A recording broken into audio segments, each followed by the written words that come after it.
మేము రాజకీయ నాయకులుగా మా దగ్గరికి ఎంత వచ్చినా కూడా మేము కొంతవరకు హెల్ప్ చేయగలుగుతాం. కానీ ఒక అధికారి తన నిర్ణయం తీసుకుంటే వాళ్ళ బతుకులు రోడ్ల మీద ఉంచి, ఒక స్ట్రీట్ మీద ఉంచి, ఒక కడుపుతో ఉన్నటువంటి ఒక మహిళను స్ట్రీట్ మీద నుంచి ఒక ఆశ్రమం దగ్గరికి తీసుకుపోగలిగిండు.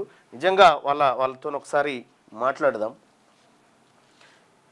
యాదాద్రి జిల్లా కలెక్టర్ గారు ఆయన వచ్చిన తర్వాత మా స్కూల్లో హాలత్ మారిపోయింది యాదాద్రి భువనగిరి జిల్లాలో.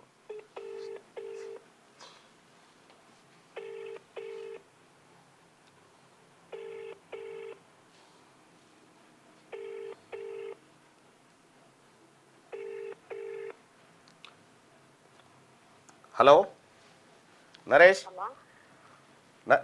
హలో నరేష్, నాగరాజు ఇది కలెక్టర్ గారిని కలిసిన తర్వాత కలెక్టర్ గారు ఏమన్నారు మీతో?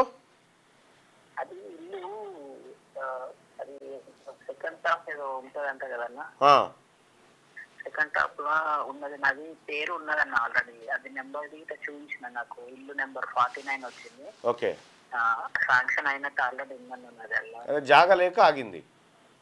జాగా ఉందన్న, కానీ మా అన్నతో 10,000 తీసుకున్నందుకు తప్పైపోయిందన్న.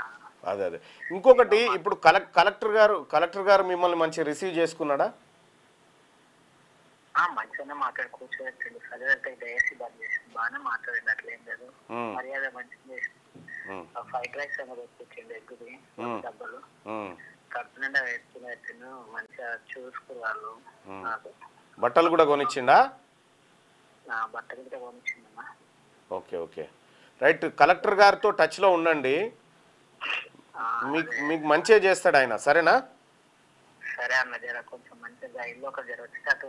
తప్పకుండా అంటే నువ్వు తప్పకుండా కలెక్టర్ గారు హనుమంతరావు సారు ఆయన మీకోసం చాలా రాత్రి 11 దాకా మీకోసమే పనిచేసిండు ఆయన.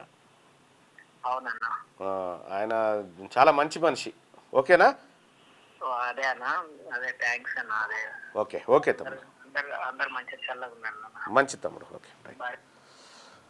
అది ఒక కలెక్టర్ గారు చేసినటువంటి హెల్ప్. ఇది కదా రిజల్ట్ అంటే ఇట్లా ఉంటుంది. చేయాలనుకుంటే ఇట్లా ఉంటుంది. ఇక చెప్పులు నాయిగా గొంగళ నాయిగా అని పోయేటోళ్ళు ఉంటారు చాలామంది.